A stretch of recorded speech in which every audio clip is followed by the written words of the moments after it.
بسم الله الرحمن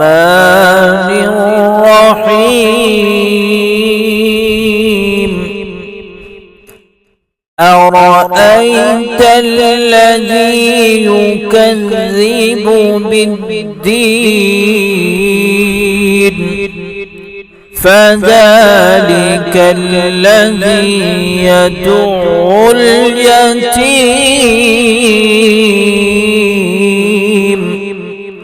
ولا يحض على طعام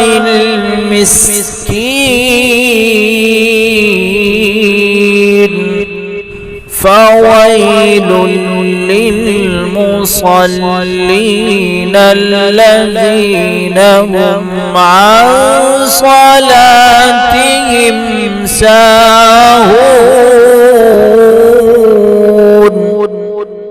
الذين هم يراءون